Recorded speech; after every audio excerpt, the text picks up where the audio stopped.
Nós estamos numa série de mensagens, eu acho que até tenho a sensação de que eu levei quase 7 anos de tribulação falando sobre esse assunto.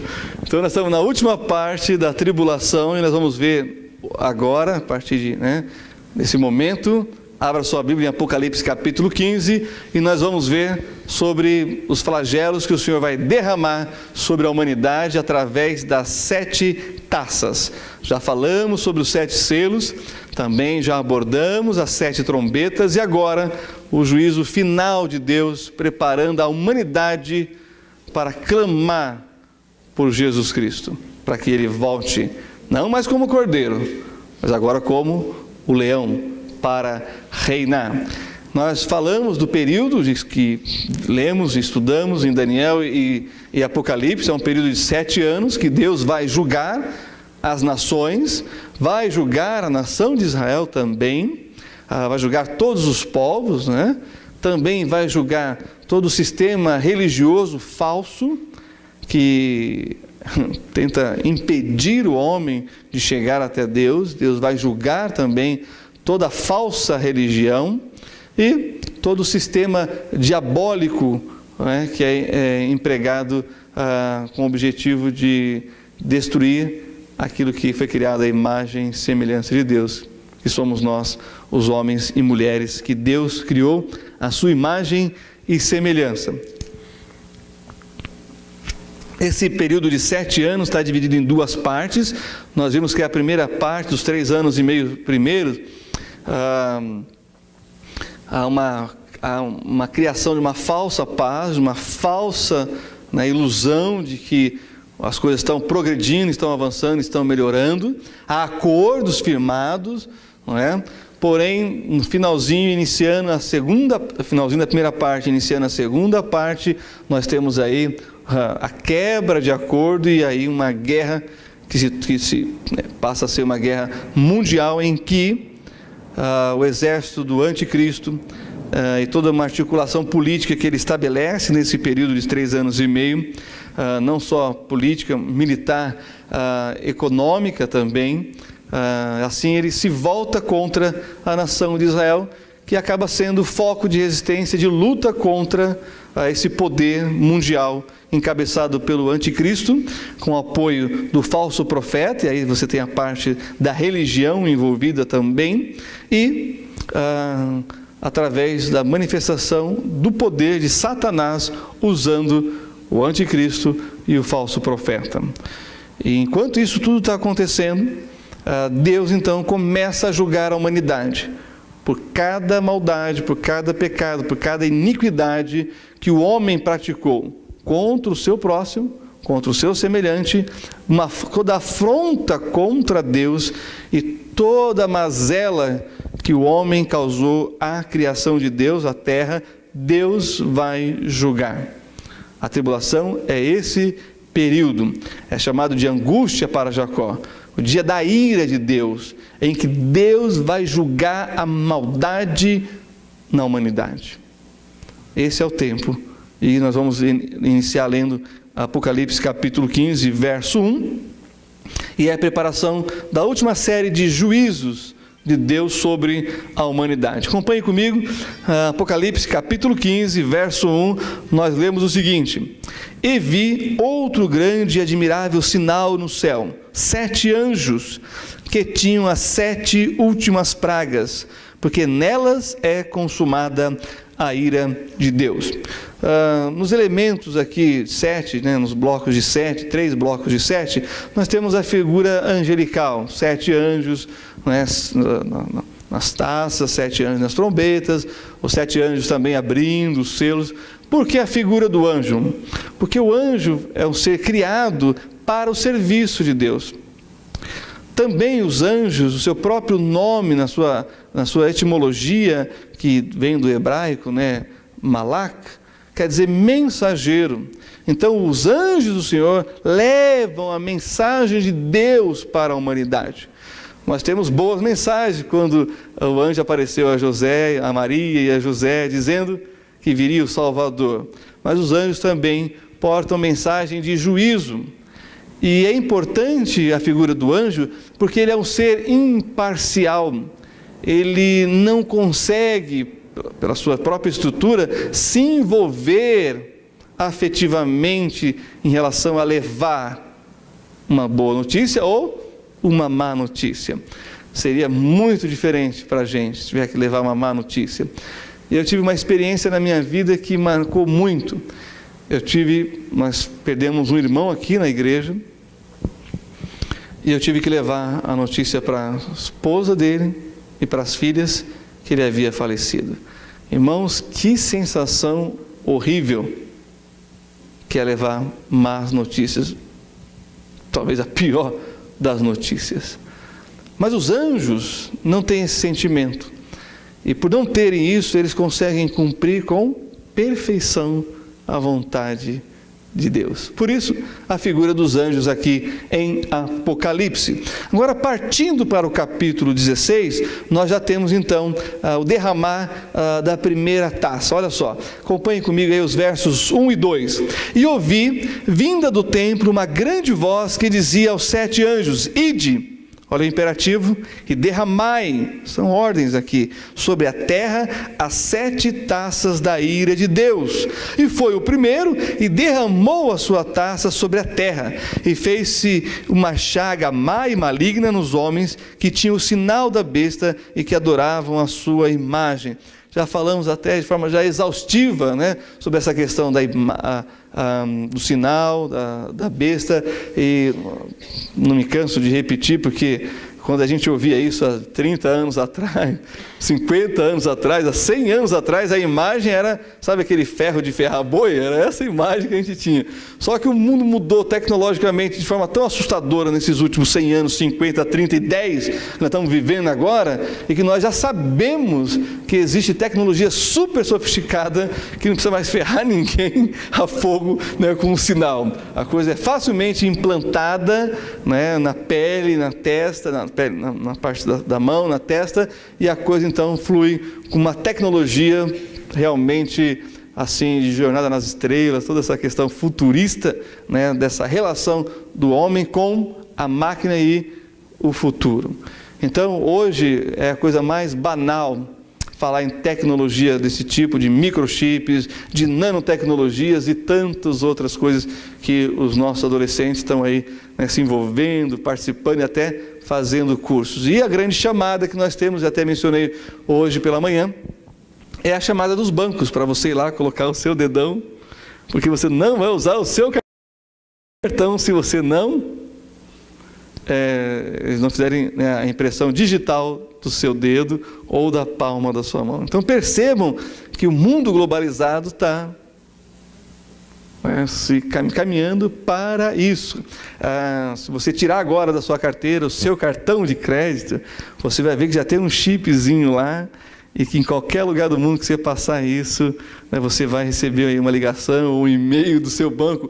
Ô, fulano, aqui é do banco, tá? Você usou o seu cartão hoje? Você usou fora do país, né? Porque eles têm medo do furo do sistema, de roubo. Os hackers estão causando um prejuízo de $1 trilhão por ano, roubando o nosso rico dinheirinho sem a gente saber, sem a gente perceber. Porque eles entram no sistema dos bancos e roubam R$1 de cada um de nós. Olha só que beleza. Você não vai sentir falta, mas alguns hackers estão ficando milionários com isso. Porém, os bancos estão chamando a gente para biometria por causa dessas coisas, para fortalecer esse sistema, porque vai estar tudo integrado de tal maneira que nós não vamos poder negociar, comercializar, se não estivermos cadastrados.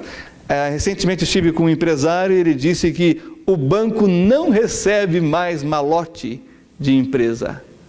Os bancos não estão mais recebendo malote de empresa. As empresas têm que fazer tudo via internet, online. Então, quando a gente fala de sinal da besta, a coisa é muito mais sofisticada, né, para a gente nos nossos dias do que há décadas atrás.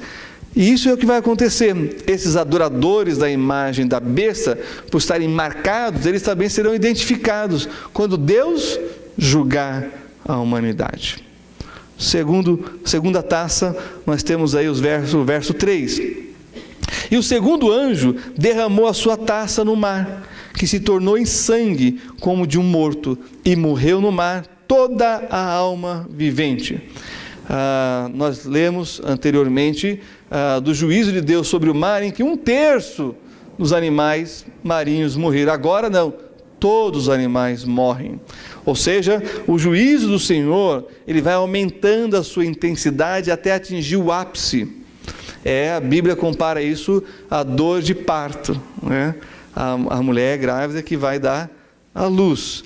A contração vai aumentando, aumentando, até que é uma dor, segundo as mulheres, insuportável, né? E assim atinge o seu ápice quando nasce o infante. Não é verdade? Pois bem, assim também acontece com o juízo de Deus.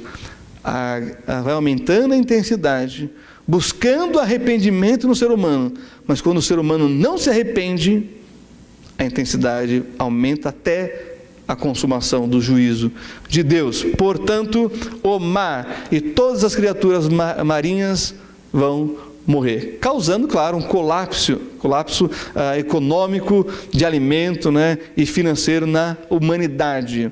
Toda a ganância do homem, todo esse desejo desenfreado de ter e de acumular, vai ser julgado também na tribulação. Agora acompanhe comigo os versos de 4 a 7, que diz: E o terceiro anjo derramou a sua taça nos rios e nas fontes das águas, e se tornaram em sangue.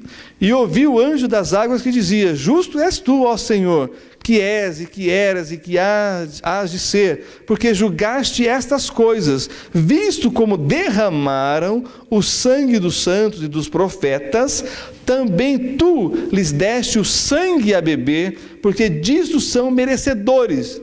E ouvi outro do altar que dizia: Na verdade, ó Senhor Deus Todo-Poderoso, verdadeiros e justos são os teus juízos. Vamos pensar de trás para frente. Nós temos a sensação de que todo juízo que a gente pratica contra outra pessoa é justo, mas o contrário não. Quando nós somos réu, a gente tem uma sensação de que estão julgando a gente de forma errada, estão excedendo nas coisas com a gente. Mas quando nós temos que decidir julgar, a gente não tem nenhuma dificuldade, né, de dizer: não, é assim. Quando você é revestido dessa autoridade, desse poder, né? Enquanto a gente fica só palpitando, aí vai variar, mas quando você é revestido, você então se sente, né, como que estivesse fazendo realmente um justo juízo. Nós chamamos isso de juízo de valor, e assim, não quero, né, fazer juízo de valor, né, assim, não vimos essas expressões? Pois é, quando nós julgamos, nós podemos errar. Quando nós dizemos, emitimos juízo de valor sobre coisas, sobre atitudes, sobre pessoas, nós podemos errar. Deus não. Por isso essa ênfase aqui: justos juízos.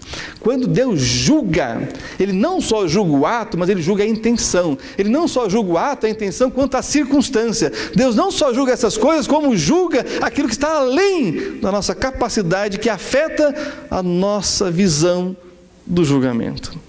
Ou seja, meus queridos irmãos, quando Deus julga, Ele não erra. Ele não pode errar. Ele é Deus, Ele não vai errar.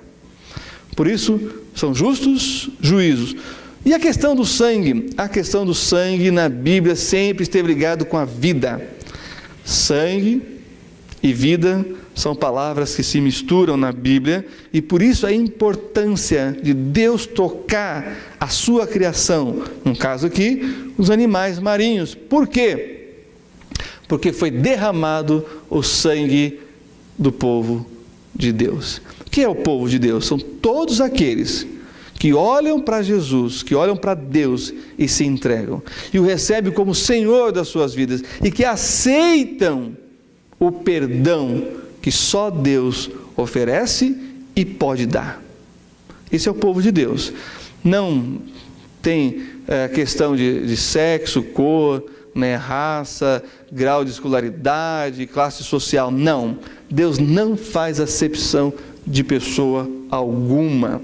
Então, meus amados irmãos, quando Deus julga a humanidade por derramar o sangue dessas pessoas pelas quais Ele morreu, Ele tem o direito de cobrar.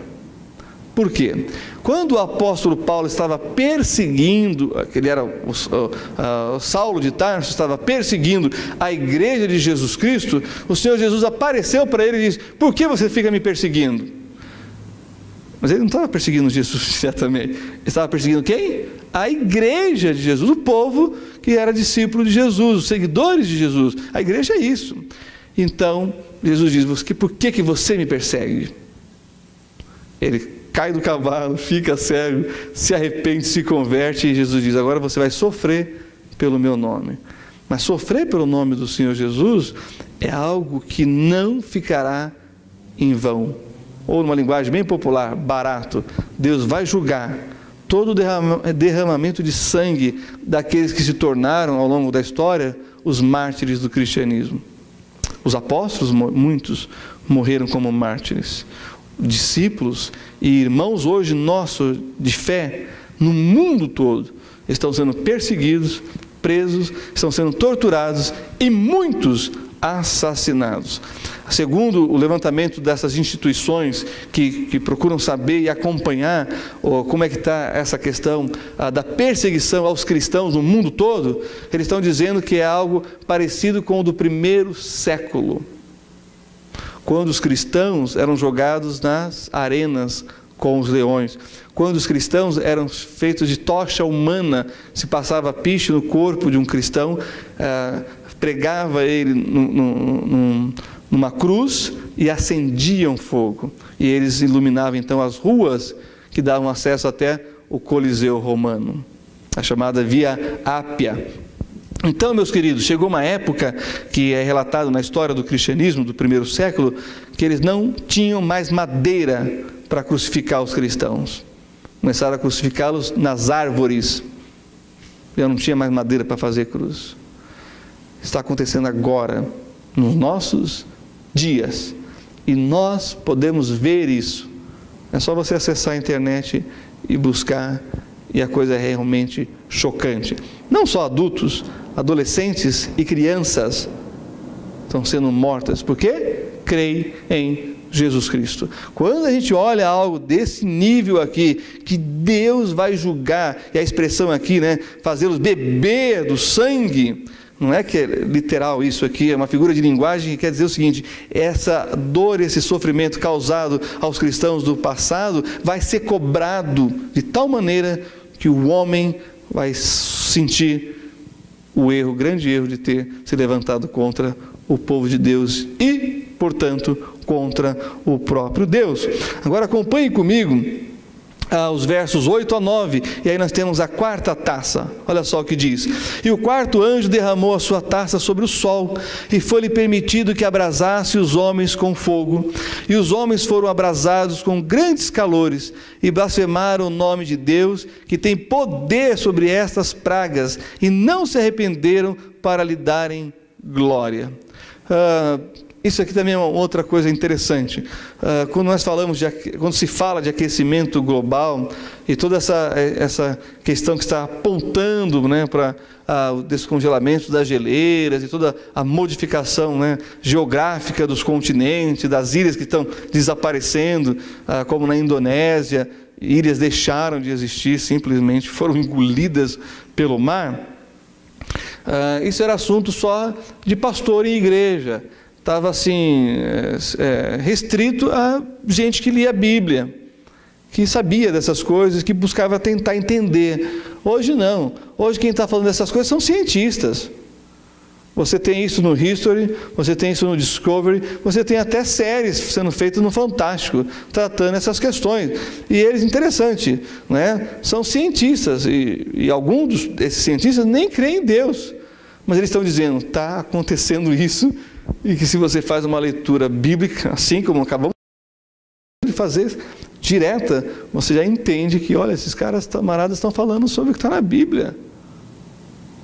E aqueles cientistas crentes, então, entendem com muito mais autoridade e profundidade aquilo que nós, Réis mortais não temos acesso, né, aos grandes telescópios, às grandes pesquisas, né, climáticas que está sendo feita no mundo afora. Até aquele candidato a vice-presidente investiu aí milhões, levantou muito dinheiro, o Al Gore, para justamente tratar essa questão a fundo, e revelou as pesquisas, e divulgou, e está aí acessível para os cientistas trabalharem com esses dados. Então, meus irmãos, esse negócio que o sol aqui vai esquentar de tal maneira que vai abrasar o homem com fogo, isso já está sendo falado. Só falta Deus dar autorização para que isso aconteça. E quando vai acontecer? No período da grande tribulação. E essa parte que, no verso 9, que os homens vão blasfemar de Deus, é porque toda dor e sofrimento não fez aquilo que geralmente faz com o ser humano, aproximá-lo de Deus. Tem muita gente que já ouviu aquele ditado, né? Até um ditado evangélico. Ah, pastor, se fulano não vier por amor, vai vir pela dor. Já ouviram isso? Já ouviram isso? Pois é. A dor é um instrumento que Deus usa para nos aproximar dele. Não que ele tenha um propósito de nos causar dor, mas o sofrimento é consequência do pecado, daquilo que quebramos lá no Éden. E por causa disso, nós vamos sofrer. Mas o sofrimento, ainda assim, nos sensibiliza a voltarmos a nossa atenção para aquele que pode amenizar, ou que pode até mesmo nos livrar dele. Quem é essa pessoa? É o Criador, é Deus, porque Ele tem o controle de todas as coisas nas suas mãos. Mesmo assim, essas pessoas não se arrependeram dos seus pecados. E aí nós temos a quinta taça, que são as trevas. Olha só, acompanhe comigo, versos 10 e 11. E o quinto anjo derramou a sua taça sobre o trono da besta, e o seu reino se fez tenebroso, e eles mordiam as suas línguas de dor. E por causa das suas dores e por causa das suas chagas, blasfemaram do Deus do céu e não se arrependeram das suas obras. Enquanto o sol escaldante afeta todos aqueles que blasfemam de Deus em todos os níveis, nós temos aqui as trevas como um juízo específico de Deus para a liderança.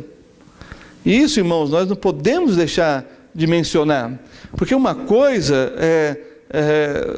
são as pessoas que se rebelam contra Deus e que tentam assim viver uma vida sem Deus e que, portanto, assumem a responsabilidade, mas que muitas vezes é um bom vizinho, é um bom colega de trabalho, ele só não quer saber nada de Deus, mas ele é uma pessoa assim honesta até. Ele vê até essa questão dessa globalização, né, como uma coisa boa. É o progresso, é um mundo sem fronteiras. Esse é um grupo. Mas e o grupo daqueles que lideram, daqueles que organizam, daqueles que vão à frente, daqueles que estão dispostos a sacrificar qualquer coisa pelo poder? Esses Deus vai ter um tratamento particular. Toda a liderança que produz maldade no mundo, Deus vai trabalhar em particular. A expressão aqui é que eles vão morder a própria língua de dor.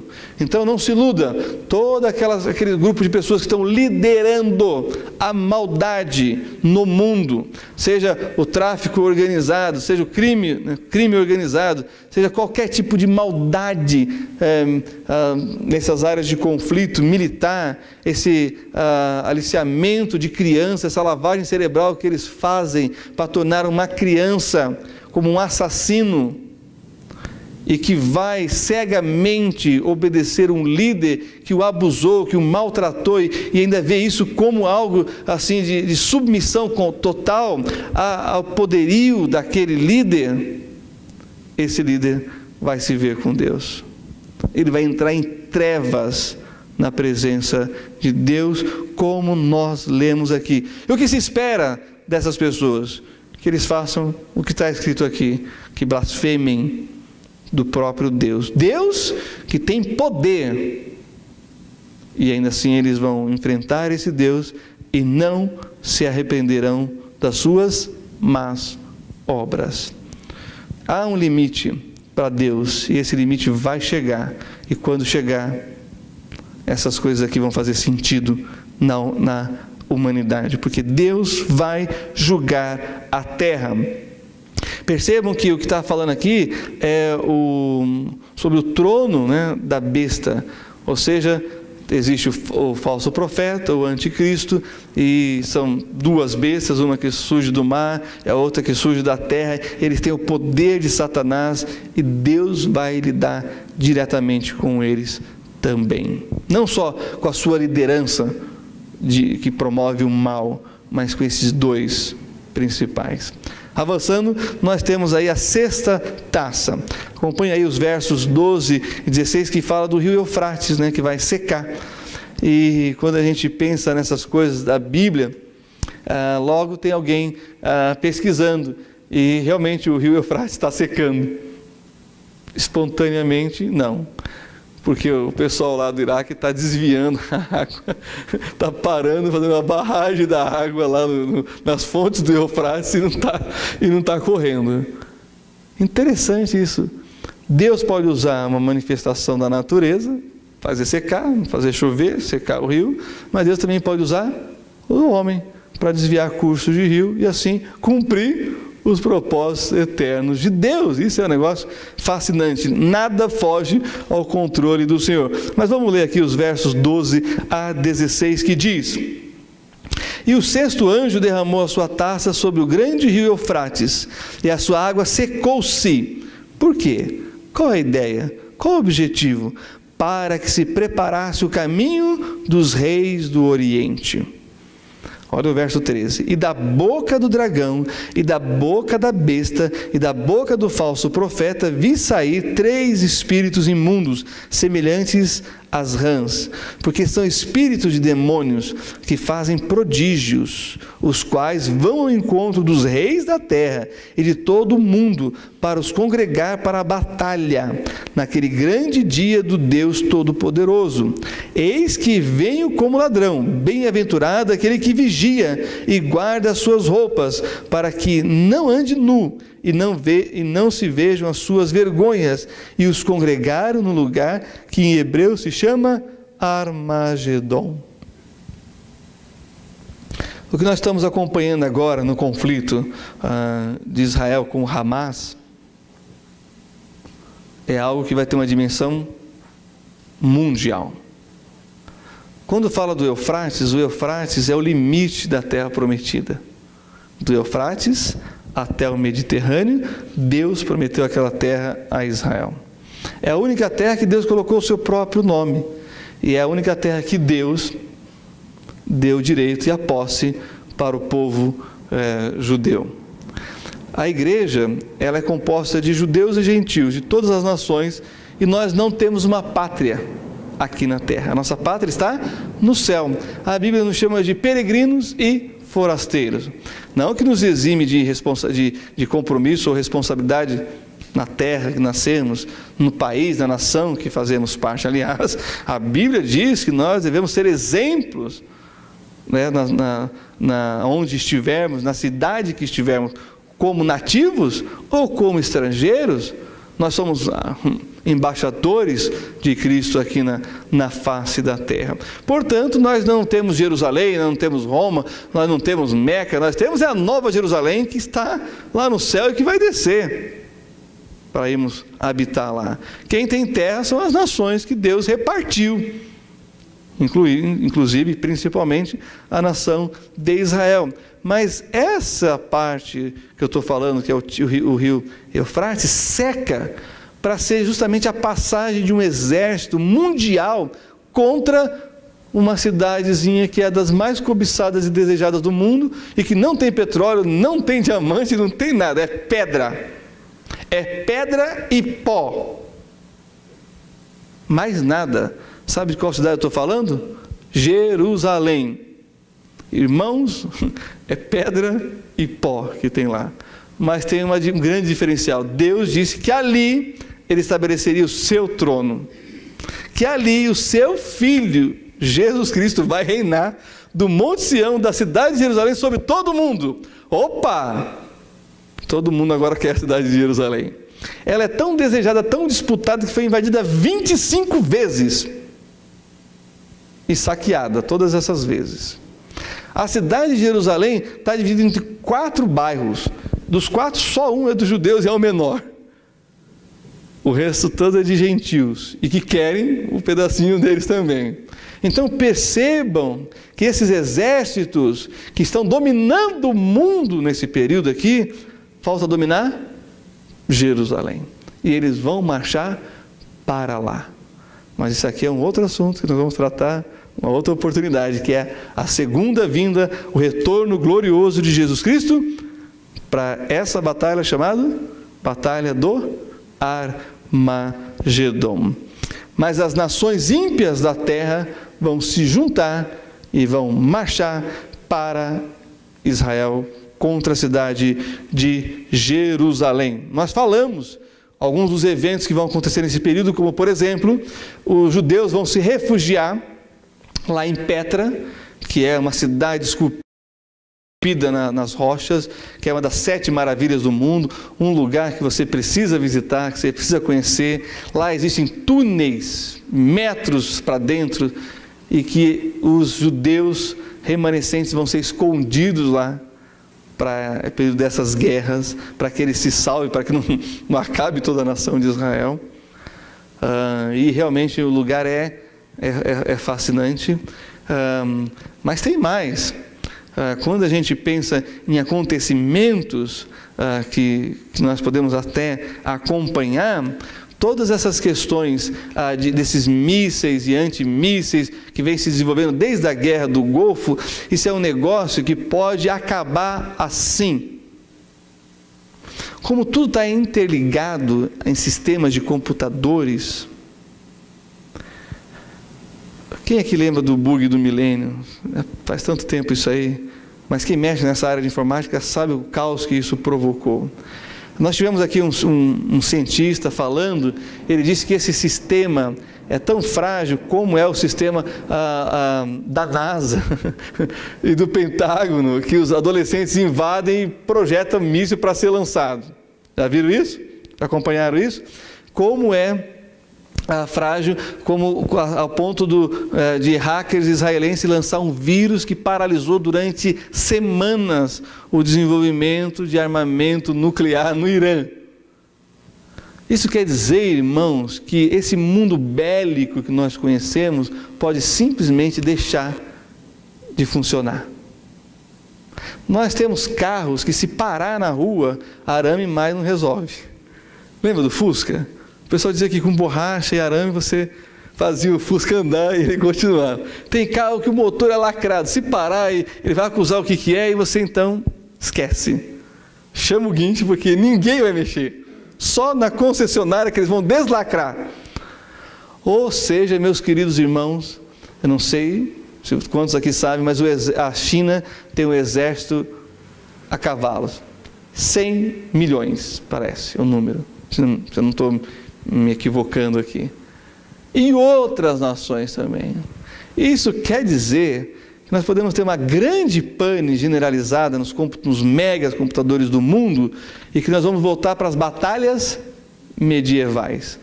O homem montado no cavalo com a espada na mão. Pode ser. Não sei.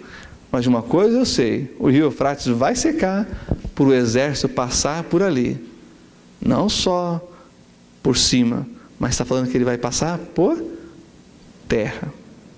E aí nós temos a última taça, que é o efeito de Deus sobre a Babilônia. E aí nós temos a taça que traz trovão, relâmpago e terremoto, e fala da terrível ira de Deus sobre a Babilônia. Versos 17 a 21. E o 7º anjo derramou a sua taça no ar, e saiu grande voz do templo do céu, do trono, dizendo: está feito. E houve vozes, e trovões, e relâmpagos, e houve um grande terremoto, como nunca houve, desde que há homens sobre a terra. Tal foi este tão grande terremoto, e a grande cidade fendeu-se em 3 partes, e a cidade das nações caíram, e da grande Babilônia se lembrou Deus para lhe dar o cálice do vinho da indignação da sua ira. Já falamos sobre essa figura de linguagem aqui, o que ela quer dizer. E toda a ilha fugiu, e os montes não se acharam, e sobre os homens caiu do céu uma grande saraiva, uma pedra, pedras do peso de 1 talento, e os homens blasfemaram de Deus por causa da praga da saraiva, porque a sua praga era muito grande. A Babilônia representa todo o sistema religioso que é contra Deus.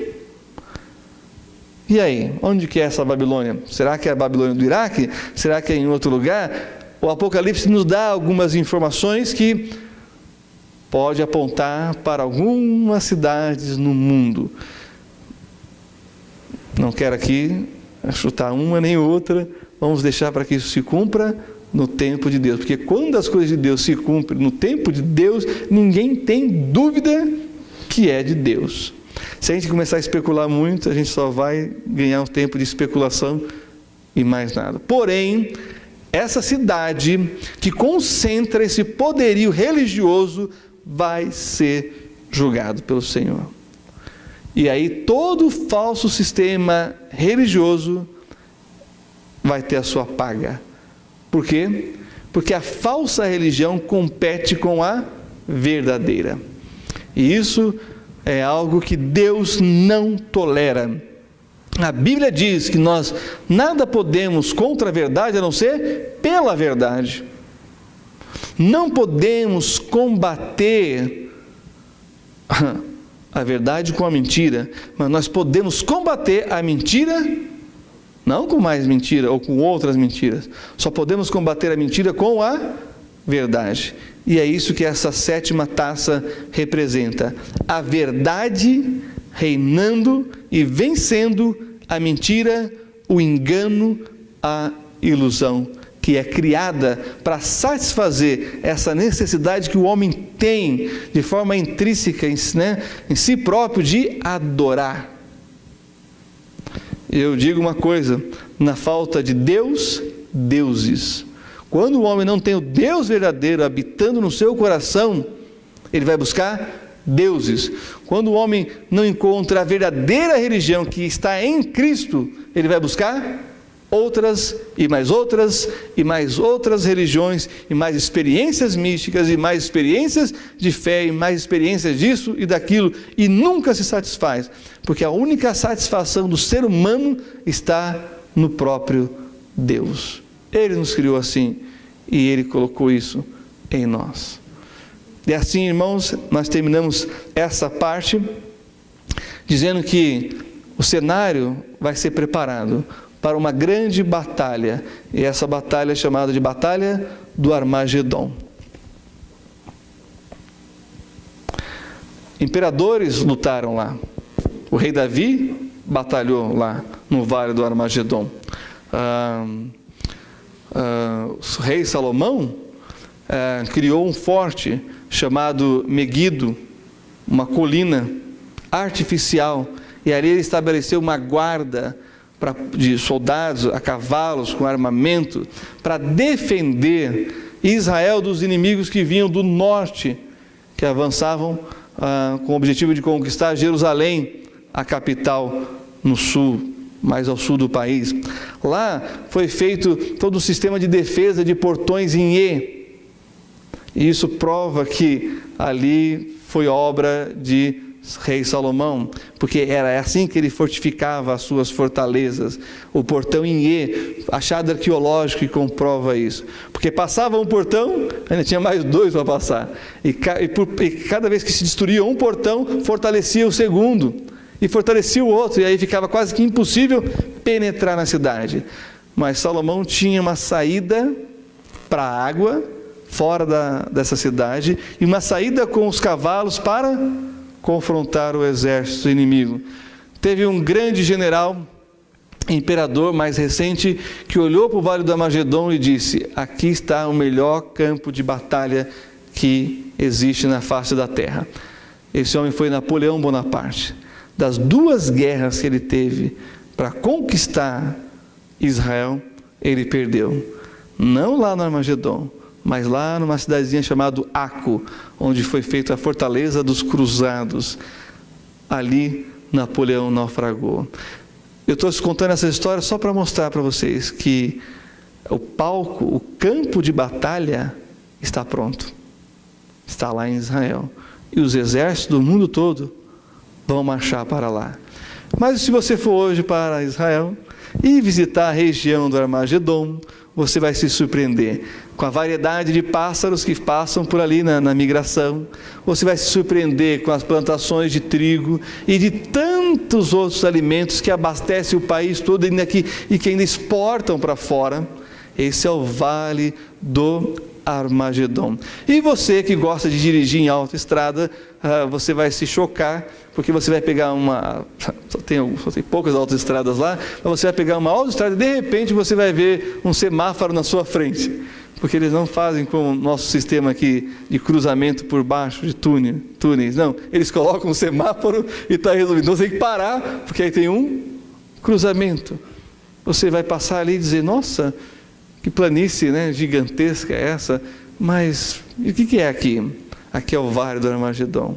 Hoje é plantação, é base dos pássaros migratórios, é arqueologia, mas o campo de batalha ainda continua pronto. E um dia vai chegar em que haverá essa grande batalha. Os exércitos do povo de Deus vai estar encurralado pelos exércitos inimigos. E aí então o povo de Deus vai lembrar de um salmo que diz: elevo os meus olhos para os montes, de onde me vem o socorro? O meu socorro vem do Senhor que fez os céus e a terra. É nesse momento que a gente inicia falando sobre a segunda vinda de Jesus Cristo.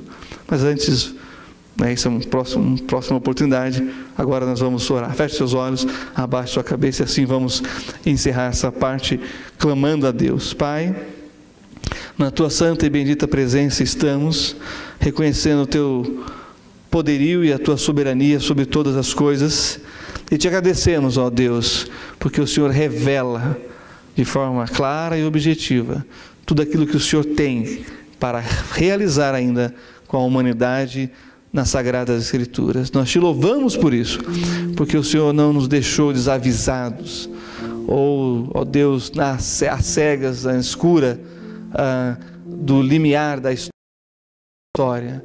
O Senhor a revelou e registrou nesse livro santo que chamamos de a Bíblia Sagrada. E assim como o Senhor cumpriu já na história centenas de profecias, o Senhor há de cumprir ainda essas que faltam. Na certeza do cumprimento das primeiras, nós aguardamos o tempo em que as segundas serão cumpridas no tempo do Senhor, para a tua glória e para o teu louvor.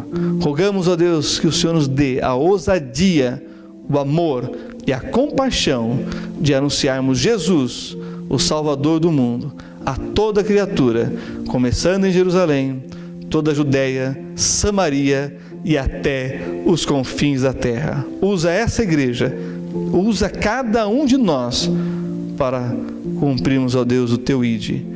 Porque assim como os anjos obedecem, que nós sejamos obedientes, como nós cantamos e como foi dito, é melhor obedecer do que sacrificar.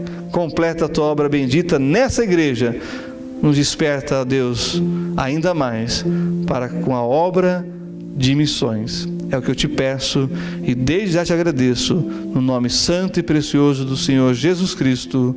Amém. Muito bem, irmãos, chegamos mais no final de culto, nesse domingo frio. Eu não sei, às vezes eu esquento, às vezes eu sinto frio, eu tenho uma certa dificuldade com a questão do clima, mas eu acredito que a gente pode ficar mais quentinho em casa, com chocolate, uma sopa, não sei o que você vai fazer, mas que Deus nos abençoe e aqueça nossos corações, porque o que foi revelado é da nossa responsabilidade. Agora que você sabe, faça o que você tem que fazer, porque é para isso que Deus nos chamou, para servi-lo, porque aí então seremos as pessoas mais realizadas na face da terra. Amém? Que Deus abençoe, um bom domingo.